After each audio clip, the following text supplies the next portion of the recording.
사랑하는 성도 여러분, 지난 한 주간도 여러분의 삶의 자리들 다 어떠셨습니까? 고맙습니다. 여러분의 그 귀한 고백 하나님 또한 들으시고 아름다운 것들로 응답하시고 계십니다. 오늘 나오실 때 마음들 발걸음들 또 어떠셨나요? 감사합니다. 그 아름다운 고백들이 우리의 삶에 멈추지 않는 모든 성도들이 될 수 있기를 바랍니다. 우리 지난 주간 우리에게 주셨던 말씀 함께 돌아봅니다. 우리 인생의 가장 귀하고 복되고 큰 자랑 예수 그리스도, 우리 함께 고백합니다. 그러나 내게는 우리 주 예수 그리스도의 십자가 외에 결코 자랑할 것이 없으니 그리스도로 말미암아 세상이 나를 대하여 십자가에 못 박히고 내가 또한 세상을 대하여 그러하니라. 갈라디아서 6장 14절 말씀. 아멘. 오늘 우리에게 주신 말씀 룻기 1장 16절입니다. 시작. 어머니께서 가시는 곳에 나도 가고 어머니께서 머무시는 곳에서 나도 머물겠나이다. 어머니의 백성이 나의 백성이 되고 어머니의 하나님이 나의 하나님이 되시리니. 룻기 1장 16절 말씀. 아멘.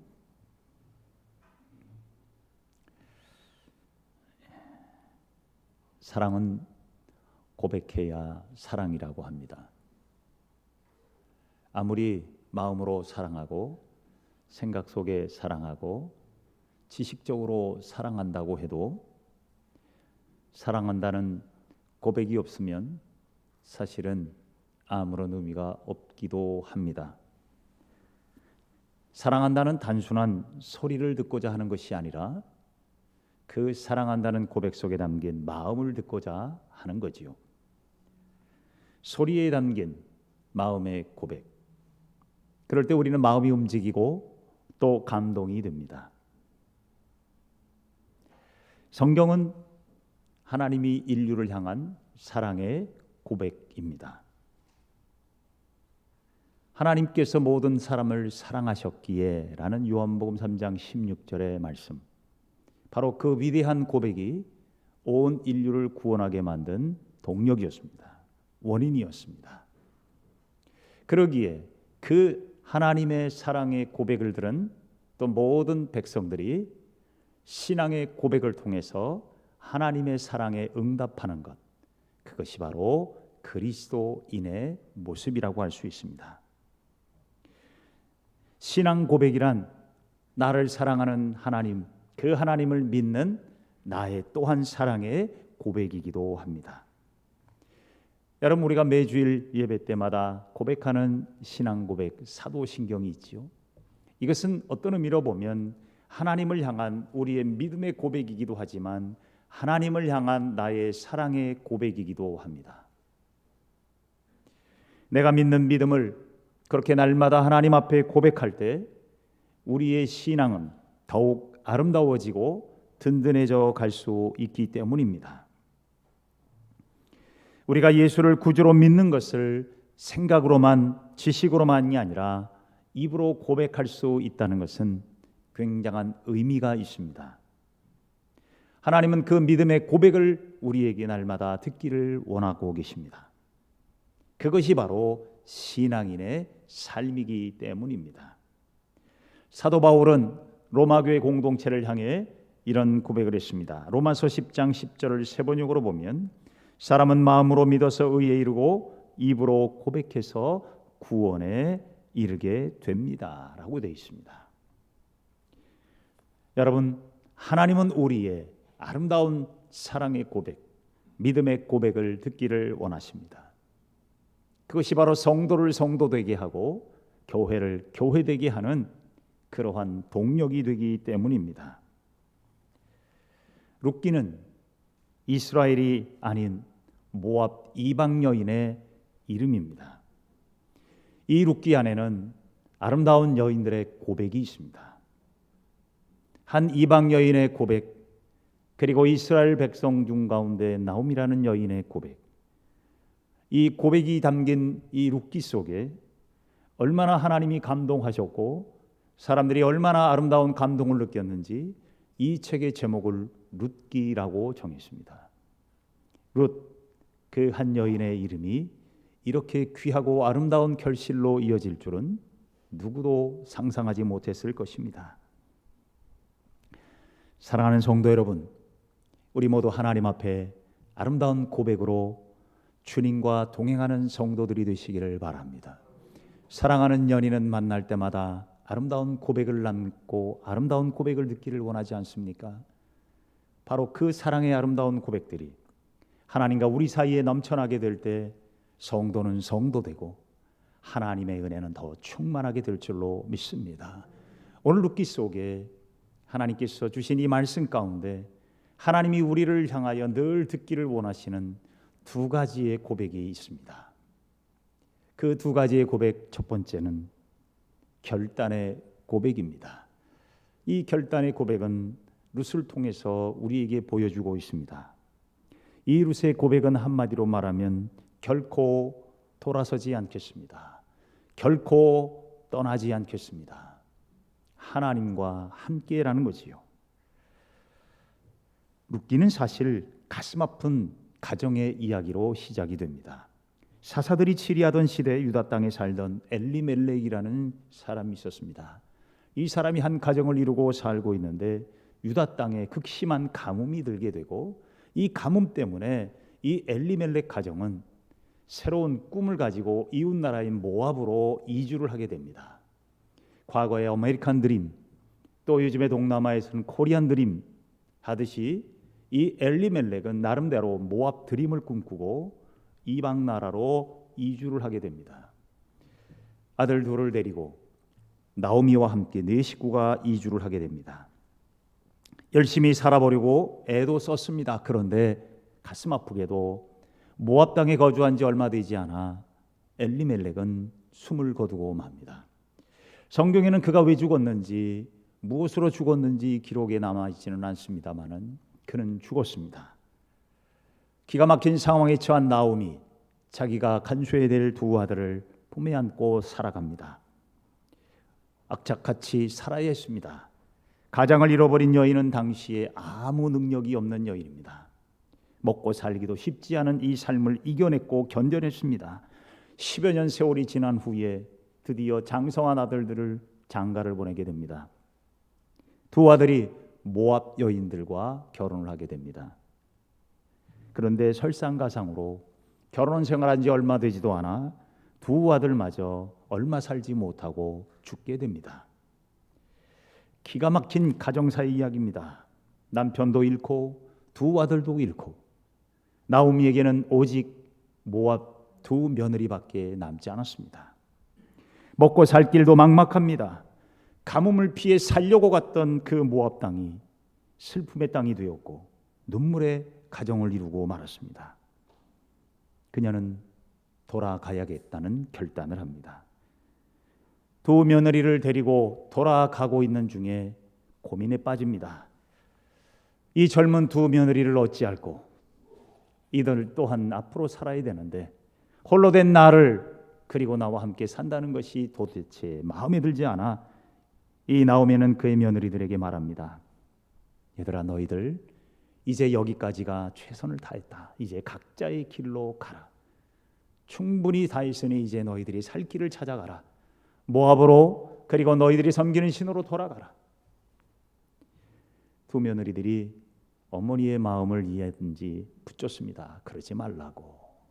그런데 나오미는 아니요. 끝까지 너희들 각자의 삶을 살아. 이제는 여기까지다. 나는 나 혼자 살아도 힘들다. 그러니 너희 둘은 너희들대로 살아라. 가라고 하지만 결국 한 며느리는 어머니의 마음을 받고 돌아갑니다. 그런데 한 며느리였던 이 룻은 어머니에게 이렇게 고백합니다. 오늘 보면 16절, 룻이 이르되 내게 어머니를 떠나며 어머니를 따르지 말고 돌아가라 강권하지 마옵소서. 어머니께서 가시는 곳에 나도 가고 어머니께서 머무시는 곳에서 나도 머물겠나이다. 어머니의 백성이 나의 백성이 되고 어머니의 하나님이 나의 하나님이 되리이다. 저는 이 말씀을 묵상할 때마다, 이 말씀을 대할 때마다 가슴이 저려와요. 룻, 어떻게 보면 그의 홀로 된 어머니 앞에 딸도 아닌 며느리의 입장에서 그의 어머니에게 이 위대한 고백을 합니다. 어머니의 하나님이 나의 하나님이고 어머니의 백성이 나의 백성이고 어머니의 하나님이 나의 하나님입니다. 이 감동의 고백을 들은 나오미는요, 할 말을 잃습니다. 그런데 한편으로는 좀 뜻밖이라는 생각이 듭니다. 왜냐하면 사실 어머니의 하나님이 나의 하나님이라는 것은 신앙 고백이에요. 나는 모압 여인으로 우상을 섬기는 문화 속에 살았지만 내가 어머님과 함께 만나는 이 집안으로 들어온 이후 나는 당신을 통해서 하나님을 만났습니다. 그런데 나오미의 하나님이 어떤 하나님이에요? 잘 살려고 애쓰는데도 불구하고 남편을 거두어 가고 그 어린 두 아들을 데리고 가고 말 그대로 하는 것마다 안 되는 일로만 하나님이 그들에게 응답하셨잖아요. 그런데 어떻게 나오미는 그 하나님이 나의 하나님이냐고 말할 수 있을까? 좀 뜻밖이었습니다. 아마도 정상적이었다면, 상식적이었다면 나는 어머니가 믿는 그런 하나님을 믿고 싶지 않습니다. 남편을 데려가고 그것도 모자라서 생떼 같은 두 아들까지 데려간 하나님은 나는 결코 믿고 싶지 않습니다. 그렇게 말할 수도 있잖아요. 여러분 안 그래요? 한 명도 아니고 자기의 모든 것들을 다 걷어가 버린 하나님, 과연 여러분 그 하나님이 나의 하나님이라고 과연 우리는 말할 수 있을까요? 그런데 이 룻은 홀로 된 어머니 나오미 앞에 이 위대한 고백을 합니다. 어머니의 하나님이 나의 하나님입니다. 어떻게 이런 고백을 할 수 있을까? 그래서 이 룻의 고백은 더욱 감동이었고 더욱 위대한 고백일 수밖에 없었다는 것입니다. 사람이여 성공하는 것 보고 당신이 성공시켜준 그 하나님, 나도 하나님 되고 싶습니다. 당신이 복받은 그 하나님, 나도 그 하나님 믿고 싶습니다라고 말할 수 있어요. 그런데 남편 데려가고 아들도 거두가 버린 그 하나님을 나의 하나님으로, 이게 참 쉽지 않았을 거예요. 그래서 저는 룻기의 이 고백을 들을 때마다 가슴이 저려오는 이유가 있어요. 아픔 가운데, 고통 가운데, 눈물 가운데 만난 그 하나님이 얼마나 절절했을 것이고 얼마나 놀라웠을 것일까. 룻은요, 그 어머니 속에 담긴 진정한 신앙을 보았던 것입니다.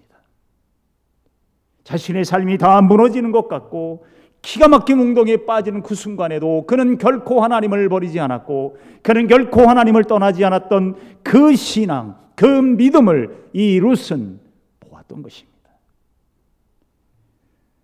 우리가 보통 잘 될 때 예수 잘 믿을 것 같은데 사실요, 살다 보면 그게 또 그렇지 않더라고요. 여러분 성공했을 때 신앙이 성장할까요?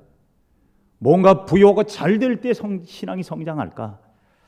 그런데 사실 대체로 보면 모든 것이 잘 될 때 보통 믿음이요, 더 좋아지거나 더 깊어지거나 더 굳세지거나 이런 것보다 힘들고 어려운 과정 속에 믿음은 더 굳세지고 힘들고 어려운 눈물의 과정 속에 우리의 신앙은 더 단단해지는 것을 우리는 경험하게 됩니다.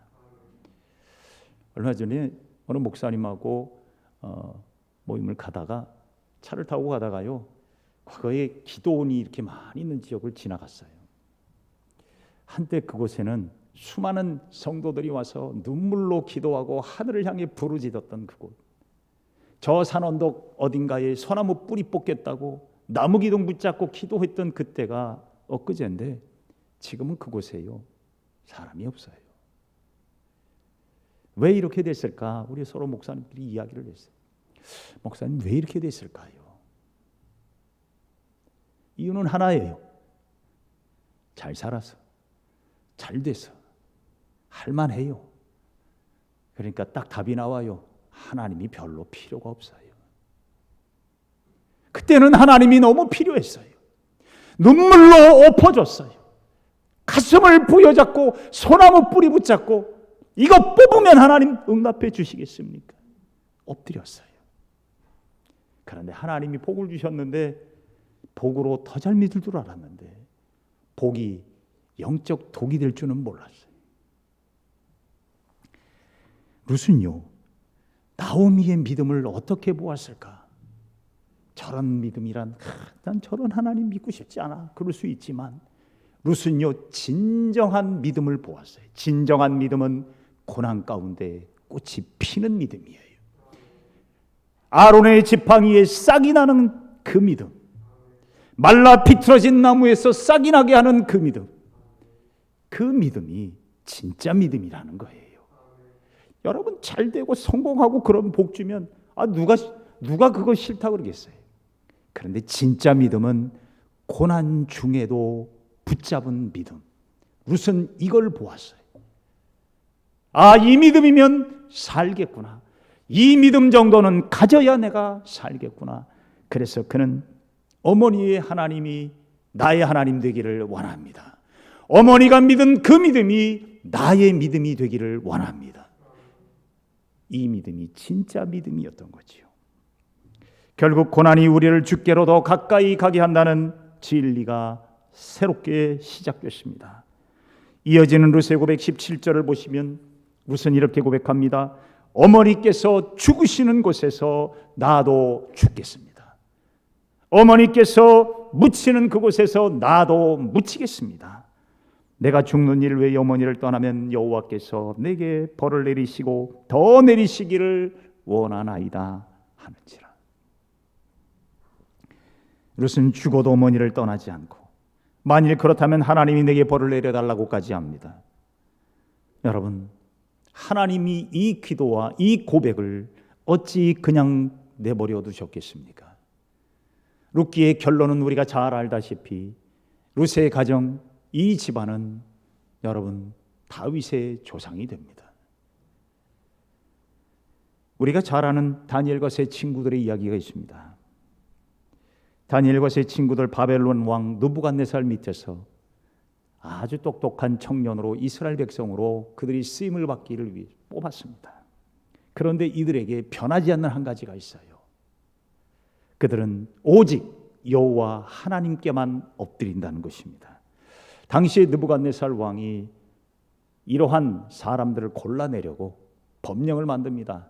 왕을 신상으로 조각을 하나 만들어 놓고 이 앞에 절하지 않는 사람은 다 불구덩이에 던져 넣겠다는 것입니다. 그런데 다니엘의 세 친구들이 이 법령을 보고도 왕 앞에서 우리는 하나님께만 엎드립니다. 그러자 느부갓네살 왕이 정신 차려라 이 녀석들아, 살고 봐야지 왜 이렇게 무지하냐. 그런데 이 세 친구들이 뭐라 그래요? 다니엘 3장 17절 18절에 보면 만일 그럴 것이면 왕이여 우리가 섬기는 우리 하나님이 우리를 극렬히 타는 풀무 가운데서 능히 건져내시겠고 왕의 손에서도 건져내시리이다. 그런데요, 이건 아십시오.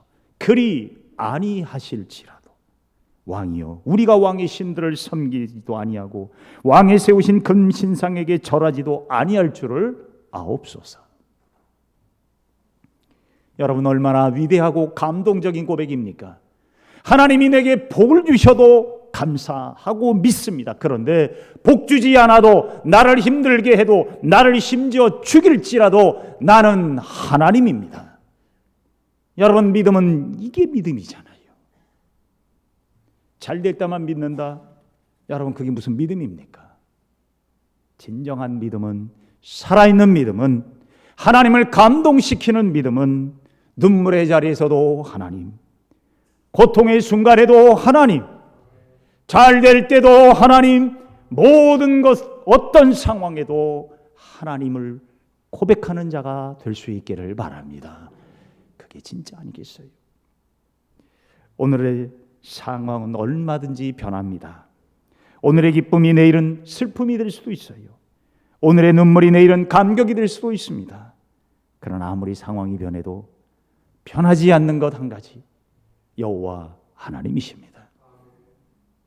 어떤 상황에서도 결코 하나님을 떠나지 않겠다는 이 위대한 고백, 이 결단의 고백이 여러분의 신앙의 든든한 기본이 될 수 있기를 바랍니다. 이 결단의 고백이 우리의 삶에 날마다 이어질 수 있기를 바랍니다. 하나님은 그 고백에, 그 믿음의 고백에 반드시 응답하실 줄로 믿습니다. 두 번째 고백이 필요합니다. 그것은 바로 회개의 고백입니다. 나오미를 통해서 고백되어진 이 회개의 고백, 하나님은요 회개를 통해서 회복하십니다. 우리의 삶을 회복시키시는 하나님의 역사는 회개를 통해 시작이 돼요. 나오미는 며느리 룻과 함께 베들레헴으로 돌아오지요. 쓸쓸한 귀향입니다. 사실 나오미라는 이름은요 희락이라는 뜻입니다. 즐거움, 기쁨이라는 말이에요. 어떻게 보면 그는 나오미라는 이름으로 모압 땅에 가서 모압 드림을 꿈꾸고 그들은 살겠다고 떠났는데, 돌아오고 난 뒤에 사람들이요 이 나오미를 보면서 모여들었어요. 야, 너 성공했냐? 야, 돌아온 거 보니까 뭐 잘 된 것 같은데 어떻게 살았냐? 궁금했어요. 그런데 오늘 본문에 보면 나오미가 뭐라고 이야기를 합니까? 나를 나오미라 부르지 마라. 나를 이제는 마라라고 부르라. 마라요, 히브리어로는요 쓰다라는 말입니다. 쓰디 쓴 인생이 되었다. 나는 즐겁고 기쁜 희락의 인생을 꿈꾸며 갔는데 하나님은 내게 쓰디 쓴 인생으로 응답하셨다. 오늘 본문 20절 21절을 보면 이렇습니다. 나오미가 그들에게 말합니다. 나를 나오미라 칭하지 마라, 마라라 칭하라. 이는 전능자가 나를 심히 괴롭게 하였습니다. 내가 풍족하게 나갔더니 여호와께서 나로 비어 돌아오게 하셨느니라. 여호와께서 나를 징벌하셨고 전능자가 나를 괴롭게 하셨거늘 너희가 어찌 나를 나오미라 칭하느뇨 하리라. 이 고백은요 단순히 자신의 신세를 한탄하는 것만은 아닙니다. 물론 이것이 한탄처럼 보일 수 있어요. 그런데 이 본문 속에 여호와께서 전능자가 나를 괴롭게 했다는 겁니다. 이게 뭐예요? 내가 이 고통, 이 쓰디쓴 인생을 맞이하게 된 건 내가 하나님을 등지고 하나님의 방법이 아닌 내 방법으로 살았고 내 뜻대로 살고자 몸부림쳤던 결과였다. 회개였습니다. 이것은 나오미의 회개의 고백이었어요. 하나님 앞에 내가 잘못 살았다는 겁니다. 그래서 달콤한 인생, 즐거운 인생, 기쁨의 인생이 무너지고 쓰디쓴 인생살이 속에 내가 여기까지 왔고 이제서야 내가 깨닫게 되었다는 것입니다. 여러분, 우리는 다 연약한 사람들입니다. 실수하고 넘어집니다.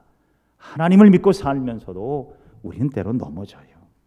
그런데 넘어졌다고 늘 넘어지는 건 아니잖아요. 때론 우리의 삶이 넘어질 때 우리가 해야 할 일이 있어요. 그 넘어질 때에 나를 돌아보라는 것입니다. 하나님이 나를 향하여 말씀하시는 것이 무엇인지를 돌아보라는 것입니다. 이게 회개입니다. 회개는 단순히 잘못했다고 말하는 것이 전부가 아니라 회개는 내 삶의 문제와 어려움을 당할 때에 돌아볼 줄 아는 것, 그리고 하나님 앞에 엎드리는 것, 이것이 회개입니다. 나오미는요 바로 지금 이 순간 자신을 돌아보면서 사람들 앞에서 자신을 회개합니다. 하나님이 나를 이렇게 만드셨지만 내가 깨달았다. 하나님께 돌아오지 않으면, 하나님을 떠나지 않으면 살게 되는 것을 이제야 깨달았다. 성도란 날마다 자신의 삶을 돌아보며 회개의 고백으로 살아가야 되는 사람들입니다. 왜요?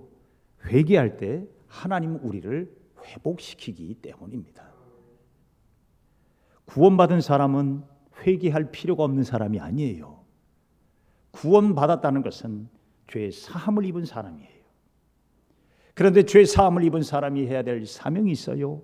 날마다 씻으며 살아야 돼요. 예전에는 뭐 거지들이라고 해서 거린들이라고 많이 보였습니다만 지금은 뭐 그렇게 구걸하러 다니는 사람들이 많지는 않습니다만 노숙자들이 요즘엔 많아졌지만 옛날에는 거지들 이렇게 보면 거지들은요 신나요 안 신나요? 거지들을 왜 거지라 그런 줄 아십니까? 거지같이 살기 때문에 거지라고. 거지 같다는 얘기는 뭐냐면 안 씻고 그냥 그러고 막 사는 거예요. 근데 영적으로 이것을 이렇게 볼 수 있어요. 여러분, 우리가 죄 사함을 입었다는 얘기는 죄로 인하여 거지같이 살던 우리들이 말 그대로 하나님의 은혜로 사함을 입었어요. 씻음을 입었어요. 자, 그렇다고 한다면 이제는 거지같이 살면 안 돼요. 영적으로 건강하고 바르게 살아야 돼요. 그러기 위해서 우리가 해야 될 게 뭐예요? 회개로 날마다 씻으며 살아야 되는 거예요. 이게 바로 회복을 향해 가는 축복의 통로가 될 수 있다는 것입니다. 거룩한 백성으로 살도록 날마다 씻는 삶, 이것이 바로 회개하는 삶이에요. 날마다 우리는 작건 크건 많은 죄의 먼지를 입어쓰고 삽니다. 그렇기 때문에 우리가 날마다 하나님 앞에 거룩한 백성으로 깨끗한 심령으로 살기 위해서 날마다 회개의 고백을 잊어서는 안 된다는 것입니다. 계시록 3장 19절에 하나님 말씀하십니다. 나는 내가 사랑하는 사람은 누구든지 책망도 하고 징계도 한다. 그러므로 너는 열심을 내어 노력하고 회개하여라 말씀합니다.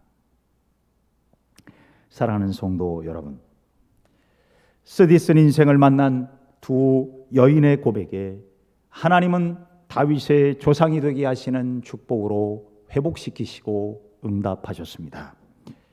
하나님의 계획은 우리가 알 수 없지만, 그러나 분명한 사실은 하나님은 우리 한 사람 한 사람의 신앙의 그 아름다운 고백을 통하여 하나님은 응답하시고 회복하시고 축복하신다는 사실입니다.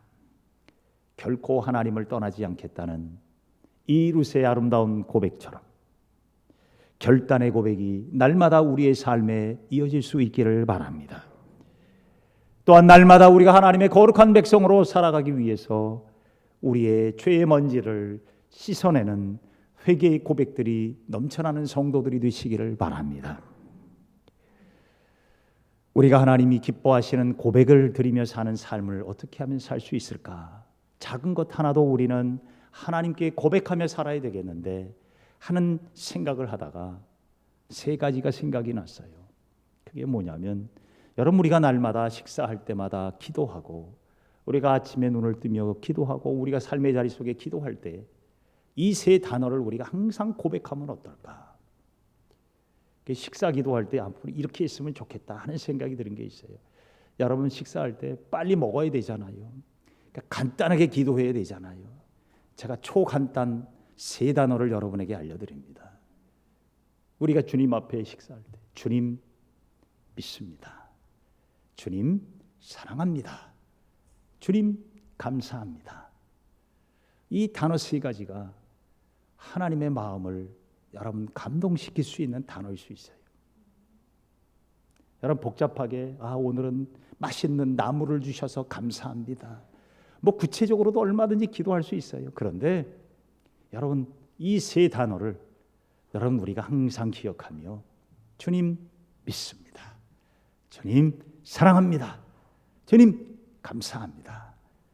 이 감사의 기도 내용이 하나님 앞에 고백되어진다면 여러분, 여러분의 밥상은 축복의 밥상이 되고, 여러분의 인생 무엇이든지 시작할 때에 이 세 단어로 시작하십시오. 하루를 시작하고 또한 하루를 마치고 여러분의 삶의 자리 속에 무엇을 하든지 이 세 단어를 여러분 항상 품고 고백하며 살 수 있기를 바랍니다. 하나님께서 여러분의 그 위대한 고백에 하나님의 위대하신 역사를 이루어 가게 하실 줄로 믿습니다. 기도하십시다. 사랑이 많으신 주님 감사합니다. 아름다운 신앙의 고백으로 주님 앞에 올려드리는 이 귀한 마음들을 주님 받으시고, 하나님 룻과 나오미의 그 아름다운 고백을 받으사 하나님 위대한 역사의 통로가 되게 하심을 감사합니다. 오늘 우리의 삶의 자리에 주님 앞에 올려드리는 아름다운 신앙의 고백을 받아 주옵소서. 주님을 결코 떠나지 않겠나이다. 주님을 온전히 바라보며 날마다 회개의 고백으로 더욱 거룩한 백성으로 살겠나이다. 하나님, 이 두 고백이 우리의 삶의 자리에 꺼지지 않는 등불이 되게 하여 주옵시고, 주님, 주님만을 믿습니다. 주님 사랑합니다. 주님 감사합니다. 이 아름다운 고백으로 주님의 마음을 감동시키며 위대한 역사를 이루어가는 거룩한 성도들이 되게 하여 주옵소서. 예수님의 이름으로 기도하옵나이다. 아멘.